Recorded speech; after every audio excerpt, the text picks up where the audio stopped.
For close to a century, it's safe to say Standard Wilson Glass in Knoxville has been handled with care. The original company was founded back in the 20s. Tom Campbell owns the company. He's been around the glass industry some time himself. June 1, I'm actually going to celebrate my 50th year in the glass business.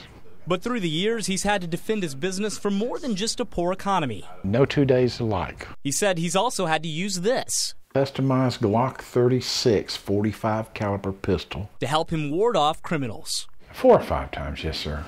An incident near downtown Knoxville influenced Campbell to start carrying a gun about 40 years ago. 3 men with a 38 walked in and robbed us. And we were very fortunate. They beat us up, but we were not severely harmed. Since then, he's felt the constant need to protect himself. And while he says he's never had to fire his gun, its mere presence enabled me to keep a bad situation from getting worse.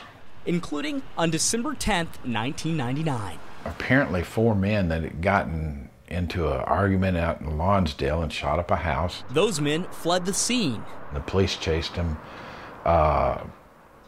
into downtown Knoxville. They ended up on Vine Street, just behind the building where Standard Wilson Glass used to do business. One of the armed men got into a fight with a police officer just before he made chase again. One of them ran down a bank, a kudzu bank. Right into Campbell's warehouse. But little did that man know a surprise awaited him inside. I was carrying a Glock 40 caliber pistol. At that point, I announced that I was making a citizen's arrest. Campbell then saw the men reach into his pocket. He knew he had to act, so he drew his weapon. And had a gun at the back of his head, basically, and told him to be still or I would shoot him. The police soon got to the scene and arrested the man who, it turns out, had unknowingly lost his gun in the kudzu behind the shop. For his efforts, Campbell made the paper. He was even congratulated by former police chief Phil Keith.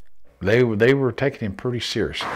But Campbell said what happened here that day only served to reinforce a lesson he learned decades earlier. You have to meet force with equal force. And he says a gun allowed him to do that. The physical fact is that a police officer can't be everywhere at all times.